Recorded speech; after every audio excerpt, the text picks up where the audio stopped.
In today's video, I'm going to be telling you how you're going to find your next $1 million SaaS idea. Not all software company ideas are created equal for you as a founder. There is a problem that you are better positioned to solve than 99% of other people out there in the market.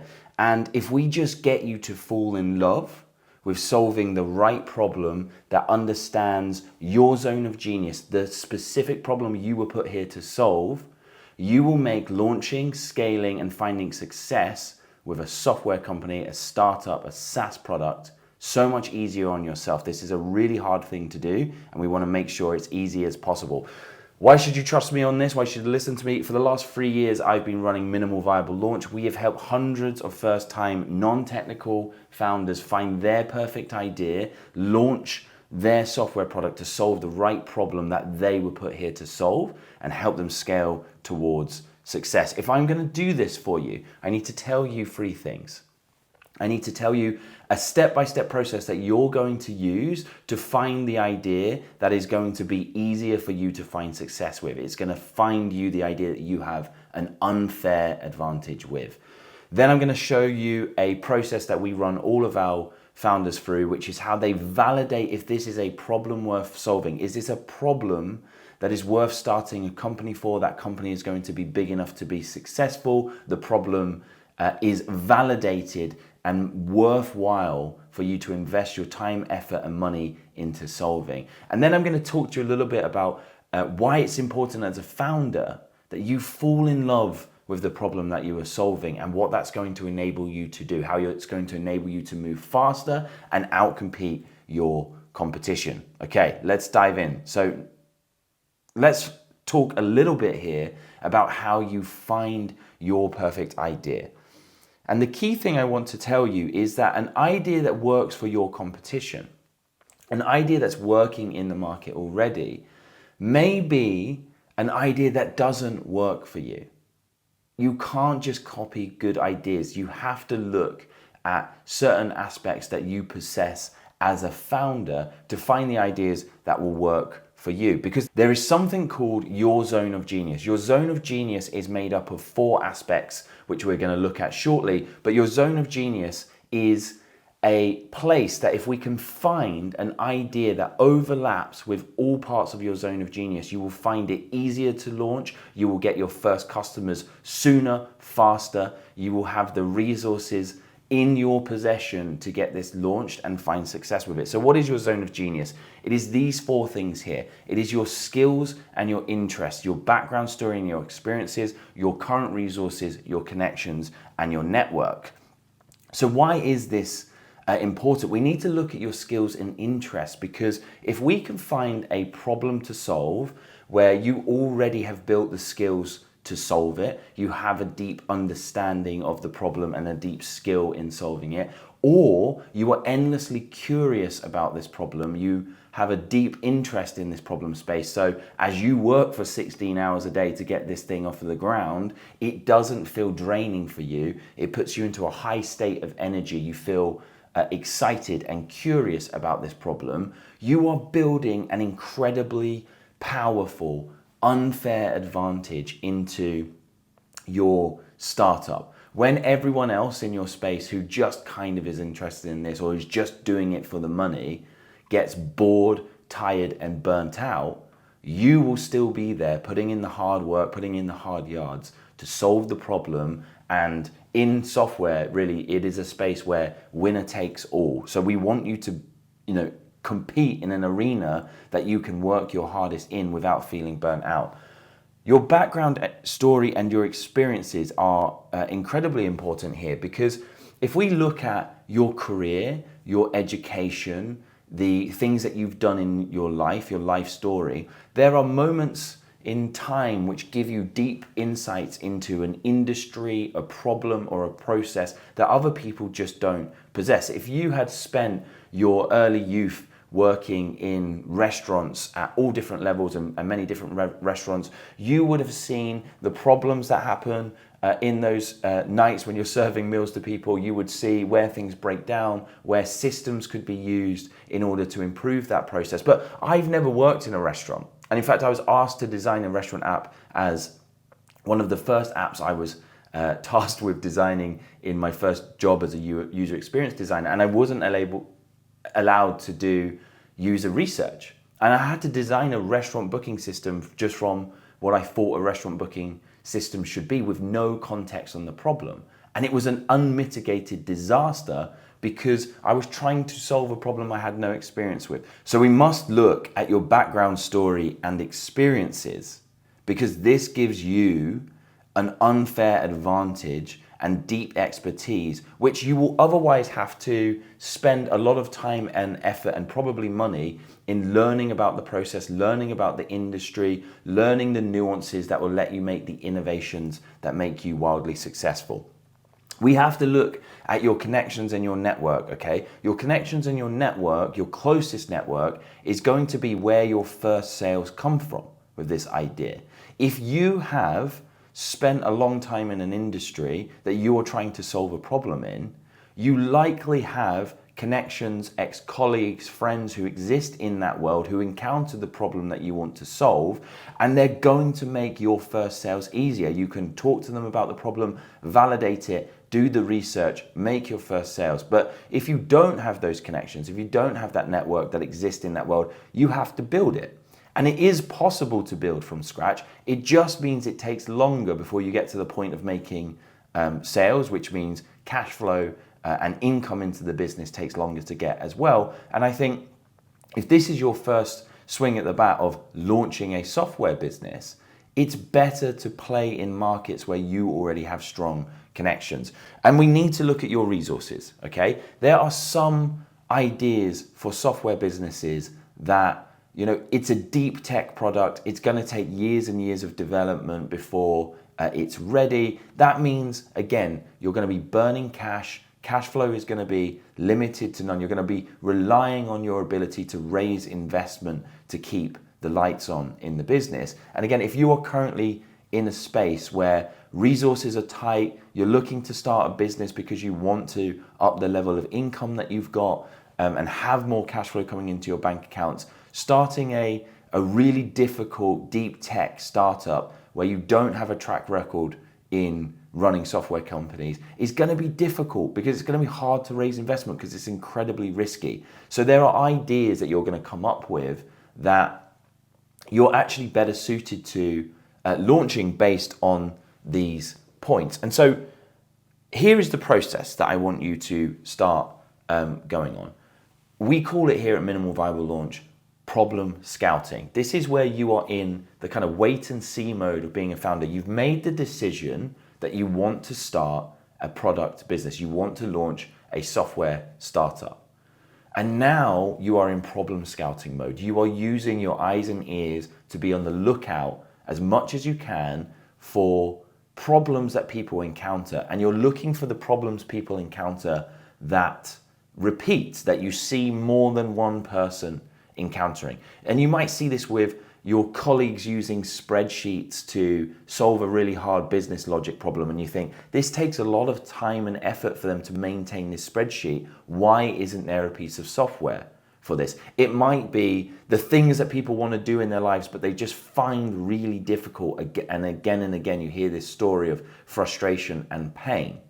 And when you hear these, you note these down, you start building up a bank of ideas, and you start running those ideas through these questions. Do I have an interest in solving this problem? Am I curious about it? Do I have skills that make this uniquely easy for me to solve? Okay? Is my background story and experiences, my career, my education, my life story, does it lend me to being someone who is in this space?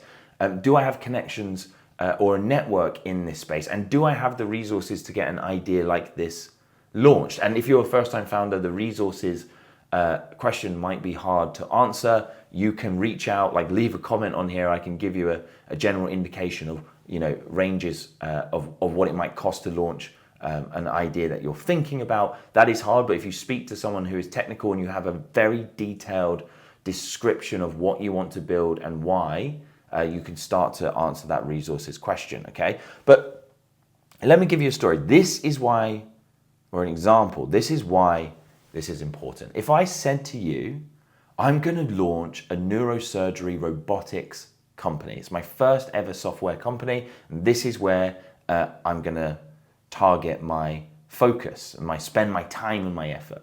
I would hope that your first question to me would be, Lee, have you ever done brain surgery? Have you ever been in an operating theatre? Have you studied medicine? Do you know doctors? Have you ever built a robot? Do you know how to manufacture a robot at scale? For me personally, the answer to every single one of those questions is no. I don't have a degree in medicine. I'm not a doctor. I've never operated on a brain. I've never built a robot, and I've never manufactured a robot at mass scale. I've never been in manufacturing. Everything I've done has always been in software. Okay? So is it that it's impossible for me to be successful launching a neurosurgery robotics company? Absolutely not. But it would mean that I would need to build the expertise, learn the lingo, deepen my understanding, build the network, get people in who actually are neuroscientists, who do know how to build robots. It's just a much more difficult path to launching and scaling a product towards product market fit than some other ideas that I have, the zone of genius is overlapping with that idea. And I just want you to pause, because launching a software business is already really difficult. The failure rate is really high. I'm not going to lie to you. The failure rate is really high. But I think in part the failure rate is really high because people get obsessed with good ideas that they want to launch, that they think should exist in the market. And they don't think about good ideas that they are uniquely positioned to launch, that they have an unfair advantage in, to make this game easier for themselves. And if more people slowed down at the beginning and did that thinking, I think we would have more successful software businesses. Okay, so don't build a robotics company if you don't know how to build robots. Now, is this a problem worth solving? This is a key piece of the validation you need to do long before you write a single line of code, long before you hire a development agency like Minimal Viable Launch to help you build and launch a product. We need to start thinking about, is this an idea I should even be spending my time on? So what is the step-by-step process for this? I do not want you flogging a dead horse. There are some ideas that will just never work because the market is just not there and will not support the level of investment that you need. Okay, so how do you do this validation? We have here the idea validation matrix. This is something that we use with all of our customers here at Minimal Viable Launch when we're talking, in the early stages of developing their product and their idea. Is this an idea that is actually worth pursuing? On the y-axis, you have high usage and value, low usage and value. And on the x-axis, we're moving from few users, a niche product, to many users, a mass market product, okay? If your idea, when you go through these series of questions, lands on any of these two bottom quadrants here, you need to go back to the drawing board and either change things about your idea or just scrap the idea entirely, okay? So let's go from bottom left and we'll work our way through it. Bottom left, this is just a company, this is the dead horse, right? It is dead on arrival. There is very few users, it is a niche product, and the problem that it solves is low value, so it doesn't do something very remarkable, it doesn't solve a burning hair problem that someone is happy and willing and excited to pay to have solved, or it is low usage. It is used once a year, once every 2 years. That means that you're going to have to invest a lot of money in getting this software built over time, maintained, and the running costs of that. But it's never going to earn that much money because there's just not enough customers there, and it's not valuable enough. People want free, this problem solving for free. The most dangerous place to land is on the bottom right, because this is where we can kid ourselves that this thing might actually work. Okay, these are the money pits. This is where there is many potential users, but it's low usage or low value.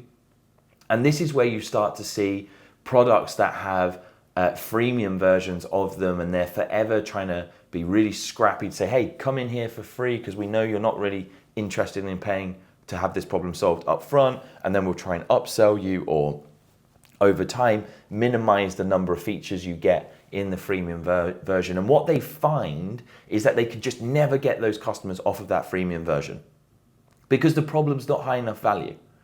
But you can sit here pouring millions and millions and millions into this company and never having a chance of being successful. So if you do find yourself in those bottom quadrants, what you need to do is either find a more painful problem to solve, which is higher value, or up the frequency of usage so that it becomes a product that is in someone's daily habit of use. It solves a small problem constantly and removes an annoyance in doing so, okay? My absolute favorite place to innovate in is this top left quadrant here. We call these the zebras. It has few possible users, so it's a niche product. But in being niche, it can be much higher value, much easier because it is a laser focused product. It solves a specific problem for a specific type of customer. It is high usage or high value in doing so. These are profitable companies, they're sustainable companies, they usually are bootstrapped, they don't take on investment, they grow more slowly at the beginning, but their customers absolutely love this product because it understands them so well, it understands their world, and they just buzz off of using this product, okay? So we love working here, and it is a great place to be. If you have a problem and then you just niche down on that problem, you can make it more high value because your solution to that problem become more remarkable. On the top right quadrant here, this is where you've got your mass market products. This is your unicorn billion-dollar exit kind of territory. It's high usage, it's high value, it has many users. They often take an awful lot of investment to get off the ground. You're looking for scale to really make the economics work here. There's many videos out there online on how you launch the next unicorn company. If your idea passes the validation matrix test, and you're going to ask yourself the questions of, can I make it higher usage? Can I make it higher value? Can I niche it down? Can I find more users for it? Then we must test if you can get traction. So this is so important. Most people have an idea, they run out the gates and they start investing in building the product, and then they try to sell it. We talk about this all the time on this channel.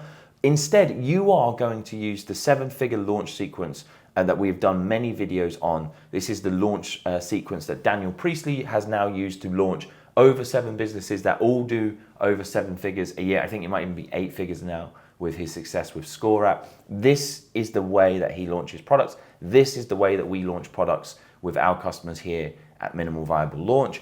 They have an idea. They validate if that idea is actually worthwhile solving and is viable as a business from an economic standpoint in the first place. Then we design the vision. This is how we're going to solve the problem. We're going to understand the problem a little bit more. We're going to do some design thinking. We're going to put some screens together. We're going to create a clickable prototype, and then we're going to sell it. And most people get this completely backwards. They leave selling it to after they've launched it and built it, okay? But you're going to sell it now. You're going to jump on calls with people. You're going to show them. You're going to talk to them about the problem you're solving. You're going to show them your solution, and then you're going to ask them to join your wait list. You're going to ask them to give you an email. You can get back in contact with them. Or if you're feeling really brave, you're going to ask them to sign up to become a beta tester at a cut rate price in order to give you feedback and grow and help shape the direction of the growth of this product, okay? If you cannot sell it now, it's not going to get any easier in the future to sell. It's as simple as that. Your first sales will come from your warmest network, and your warmest network is easiest to sell to. So this graph here, those with the highest know, like, trust factor of you have the least difficulty of being closed. So your friends and family are easier to close on a sale than someone halfway across the world who's never heard your name, never heard of your brand, doesn't know, like, or trust you, and is inherently a little bit suspicious that you're going to scam them, okay? So we have to start validating the traction of this product by looking at your network, your close network, those with the highest know, like, trust factor, and making sales there, okay? And you're gonna do this really simply. You're just going to ask. you're going to build your first ever sales list here, right? Your leads list. You're going to look at all of your contacts. You're going to put them into a spreadsheet, and it's going to be everyone that you know who might suffer from the problem you're going to solve. And again, we go back to that zone of genius. If you have the networks and connections for this idea, for people who suffer from this problem, this exercise is way easier. And this is how you see that the zone of genius is so important to focus on, because if you have more warm leads right out the gate, you will grow faster out of the gate, which will make getting investment easier, getting grants easier, or just remaining bootstrapped, okay? So you're gonna look at your friends, your family, your colleagues, people who are at your gym or your sports club, anyone that you know their name and you can get their contact details who might suffer from this problem, you will put into this list. You're gonna go through anyone who's ever emailed you, your social media platform contacts, people who you know of that you can reach out to. And you're going to build that list, and then you're going to send them a simple and direct invite. Okay, this is probably a little bit too long. You get a bonus round. You get $100 for every word you can delete out of this ask. Be short, sweet, and to the point. But you're going to tell them what you're building. You're going to ask them and say, look, I want to speak with you because you are someone who encounters this key problem that you are trying to solve. We would like to speak to you to participate in some research because we feel that your expertise in the area that they're an expert will help us significantly improve the product for other people just like you. If you read Robert Cialdini's book, Influence, he talks about this. If you want more people to accept your ask, you just give them a because. I want you to do this because. Okay, really interesting study with Xerox where they measured who could cut in line just by saying they're busy, and when people try to cut in line and say, hey, can I go in front of you, the answer in most cases was no, but when they said, can I go in front of you because I'm really busy, the acceptance rate of that request went up into like the 67% plus region, right? So give people a because when you're giving them an ask. Then you do something really clever. You limit the time. You say, would you be willing to jump on a 20-minute online call, online meeting with myself to discuss this? We are going to offer you an Amazon voucher, and the amount changes based on the persona you are targeting. A CEO is going to want a much higher rate of Amazon vouchers, let's say, or cash or whatever, than someone who is, let's say, earning minimum wage in their first job, something like that. You know, $20, £20, something like that would be quite exciting to someone at that level, okay? And the Amazon voucher is optional, but it will up the rate of acceptance, which, this is how you're going to close your first sale. So it's just a marketing cost. Think it like that, right? Don't overcomplicate this. You're going to send them an invite. And when you send them that invite, on the call, you're going to show them the product. You're going to get them speaking about their experiences. We've got some videos on this channel about conducting customer research, asking killer questions, and how to do that. You just get them really excited about the problem and your solution. And when they're excited, you say, would you like to join our beta community? Would you like to join our waitlist so that when this launches, we can get in contact with you? Would you like to actually use this product? We're going to give you a discounted rate for being one of the first adopters. That's traction. And if you get people on those wait lists or making the sales or signing letters of intent, you can say to yourself genuinely, like hand on heart, this has got traction. It's an idea worth solving. It passed the validation matrix. It's an idea that's got traction. This is something that I can take the risky bet to invest in, get built, and when I launch it, I already have customers waiting. It's such a nicer launch sequence. Why am I talking to you about falling in love with the problem? What do I mean by this, okay? Yuri Levine, in his book, Fall in Love with the Problem, Not the Solution, talks about this problem here. It's called the desert of no traction and the time it takes to find product market fit. Yuri Levine has launched Waze and multiple other unicorn companies. This is someone I really think we should be listening to. He has a thing or two to say on launching startup businesses. But this is why, right? You are going to launch, and because your first sales are the easiest, you're going to have the initial enthusiasm. You're going to make those sales. It's going to be great. You're thinking, oh my God, we're going to rock it out the gates, and we're going to be making so much money. Our monthly recurring revenue is going to go through the roof. And then you're going to realize something. It doesn't work. You don't know how to sell it. You don't know how to market it. You don't know how to position it. And as that difficulty curve goes up, past your initial customers, your skill level as an entrepreneur may not be at the place where you can market, advertise, sell, and close people who have that higher level of difficulty, right? So you go into this desert of no traction. This is where you're burning money, you're losing money hand over fist. And this desert of no traction is a sucky place to be. Interestingly, what Yuri Levine says in his book is most founders think it will take 12 months to find product market fit. But the data actually shows that we take about 16 to 24 months to find product market fit. And until you find product market fit, you are not going to be consistently making great monthly recurring revenue. Your revenue is probably either neutral or net negative, so you're losing money, and it's a desperate situation to be in. So this is where falling in love with the problem comes into play, because the only way you escape the desert is you have to earn the right to find product market fit. What do I mean by that?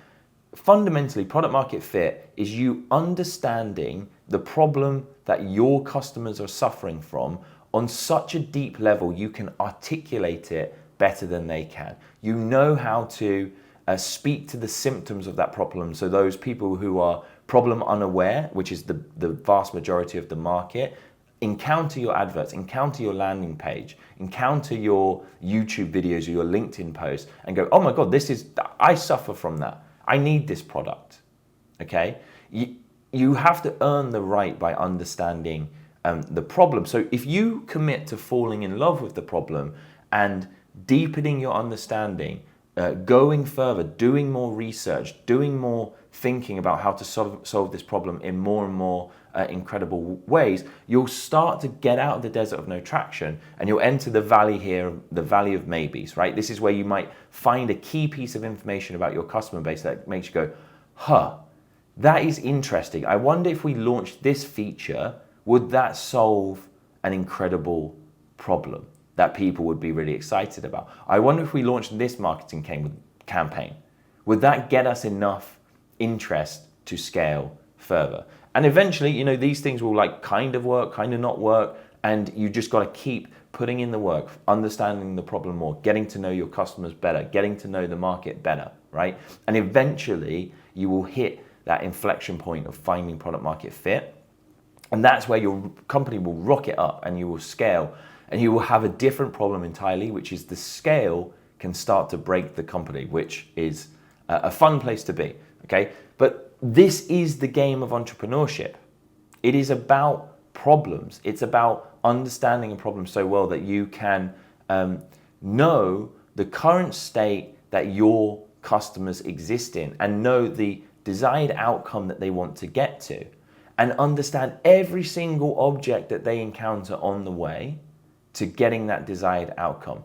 And the thing that falling in love with the problem awards you and gives you is this ability to create a product that moves people from the current state to their desired outcome as painlessly, as smoothly, as quickly, or as pleasurably as possible, so that people don't just tolerate your product, they love your product. You are doing things for them that are remarkable. They start to tell their friends and family about it. They become evangelists for your product. You start wondering where all these new customers are coming from, and you realize that your word of mouth referral engine is cranked up to 11. That is incredible. You start getting a higher ROAS on your ad spend, right? That is where you want to be. But this is the game of entrepreneurship. This is innovation. It's about progress, not products. And I'm going to leave you with this. If we look at all of these AI companies right now, so many of them are focused on the technology of AI. They are an AI company for AI's sake. They don't help people do something meaningful or remarkable. It's a low value problem to solve. And as the AI hype cycle dies down, give it 3-4 years, AI will become less new, less novel. It will attract less customers just based on it being an AI product. When that happens, those businesses who are focused only on the technology will go out of business. Think of all of the Web3 companies that we used to hear about. What are Web3 companies doing now? Most of them are doing nothing or trying to pivot into AI, or are just struggling because they are technology-focused businesses. Technology is just a means to serving someone with an outcome. Okay, it's not even about your product. Your product should be something that you are willing to rip up, throw away, pivot, and innovate on. It's not about that. You can't get sunk cost fallacy and say, my current product is where we're at and we're never going to improve it from there. We're never going to change it. We'll never be brave enough to be radical enough to do a complete pivot and solve the problem in a more meaningful way. You, as an entrepreneur, as a founder of an exciting new tech startup, if you want success, you better be focused on the problem, because the problem and understanding that problem allows you to create a product that moves people into that desired outcome in a remarkable way. It will get you word of mouth referrals, it will get you traction, it will get you sales. And when you get those sales, those people will stick with your product and service for a long time, making you money, making you profit, which you can reinvest in solving the problem in even more remarkable ways. Okay, so hopefully you think I've done a good job here. I've helped you understand how you're going to find your $1 million SaaS idea, how you're going to validate if that idea is worth solving and if you can get traction with it, and why, if you just commit to falling in love with the problem, many great riches and rewards can become yours as an entrepreneur. It's the true job of entrepreneurship. If you liked this content, give us a like, hit that subscribe button. We release videos on launching startups and being a better founder every week here at the Minimal Viable Launch. And if you have a product idea and you want to talk about how you can get traction, make those first sales and launch it as fast as possible, drop a comment or click the book a call button in the description below. I would be happy to speak with you all. We will see you next week.